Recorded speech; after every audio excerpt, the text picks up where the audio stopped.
cooperate.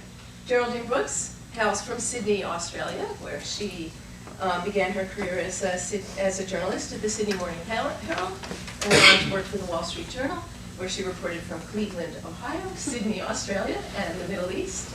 In the Middle East, she was bureau chief, and she reported there on various regional conflicts. And later, as the bureau chief, the UN correspondent for the Wall Street Journal, she reported from Somalia and Bosnia. And now try and picture her imprisoned in Nigeria, where she was writing about the collusion of the oil industry there with the military dictatorship. And at that point, she decided it was maybe time for a career change. She wrote a memoir and then Foreign Correspondence in 1995. And then in 2001, she published her first novel, Year of Wonders, which was based on historical events in a town in England where villagers voluntarily quarantined themselves during a plague in 1665. Her second novel, March, which is a retelling of Little Women from the point of view of the absent father, Mr. March, won the Pulitzer Prize for Fiction in 2006. Her most recent novel, People of the Book, again based on historical events, has been translated into 20 languages and was an instant New York Times bestseller, and apparently has been optioned by Catherine Zeta-Jones.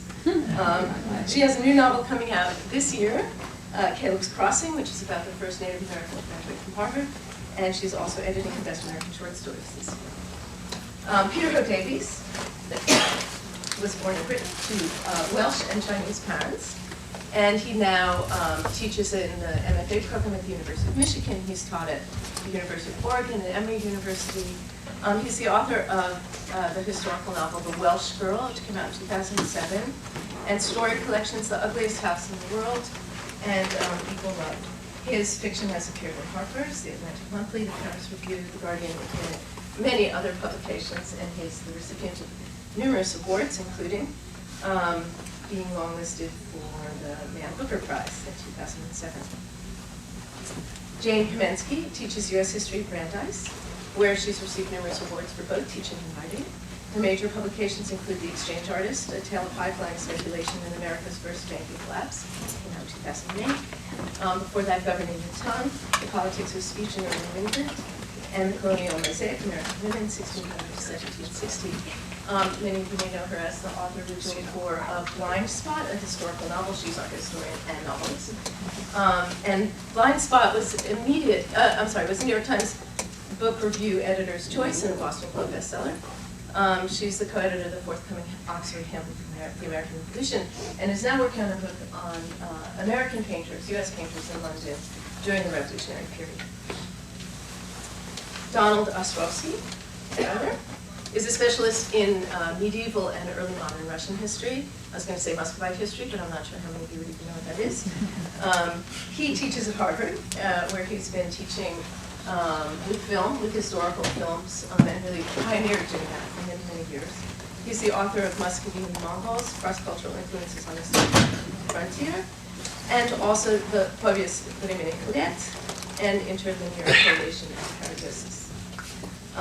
Last but not least, I'm Joan Neuberger. I teach at the University of Texas in Austin, and I'm on this panel because I work on Eisenstein's great historical epic, Ivan the Terrible, and I've written about that and about all sorts of other things.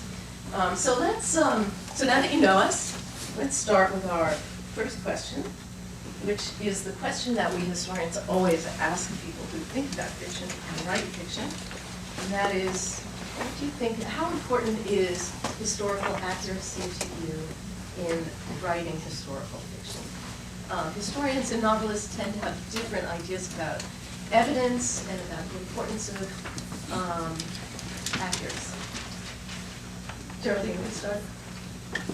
I think that for some people, the act of that historical fiction is an oxymoron, and they don't believe it to be a legitimate undertaking at all. And I think all of us labor in the shadow to a certain extent of Henry James' opinion on this matter when he was asked to comment on a historical manuscript that the Maine novelist Sarah Orne Jewett had sent to him And he replied to her in extremely discouraging terms that any attempt to imagine a period more than 50 years removed from one's own was worthless and should not even be attempted.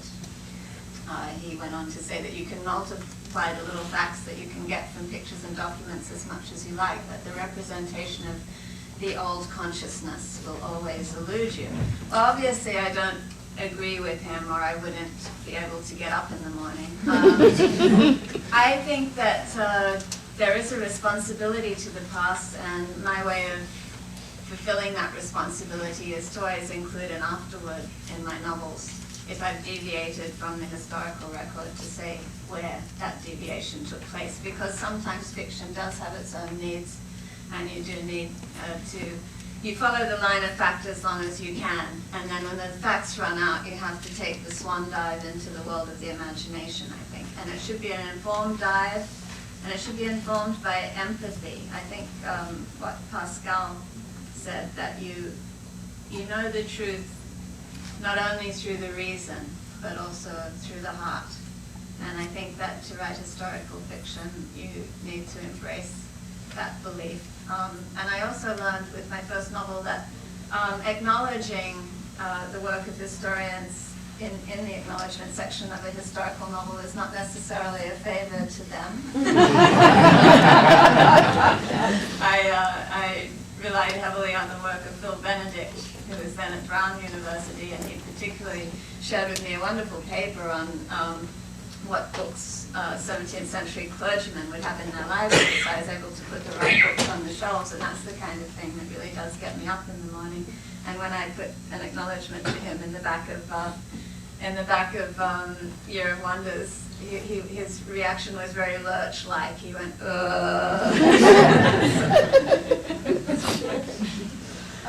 I should say that my co-author of Blind Spot is in the audience, and we have somewhat different views about this, so this is only mine. I thought that in some ways our responsibility to historical accuracy ended at the place on the title page where it said : a novel. And I say that with some trepidation, knowing that my students, even sometimes my graduate students, call everything a novel. Yes. I hope you experience that in your teaching too, right? But that I saw the responsibility of the book to be the truth of its own world and the integrity of its own fictional world. And since Jill and I wrote this novel as historians, I think the deep truth of that world is a historical truth.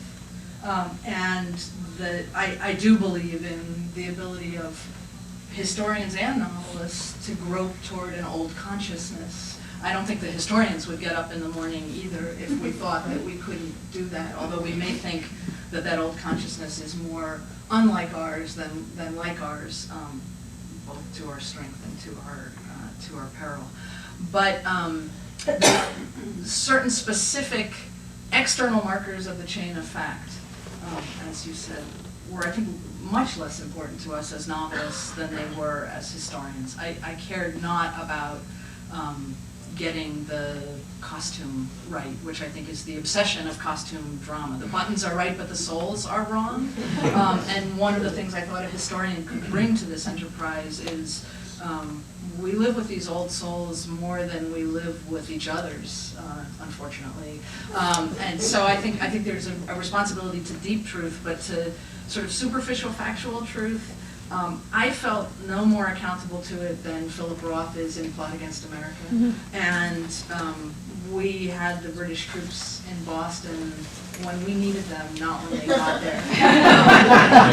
With the assumption that a reader knew that 1764 meant 1764, not what it means in a book that doesn't say a novel after the colon. Jill wanted footnotes, and I did think the afterword was very important. That there was some place that someone could go to ask what here is true.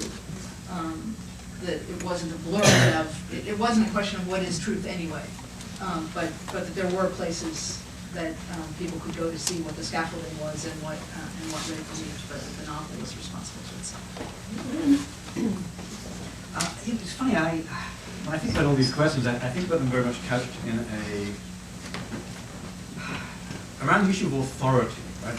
We are authors, we want to establish authority, so I think very much, first of all, not only my duty to the facts or the history, but my duty to the reader or my relationship with the reader.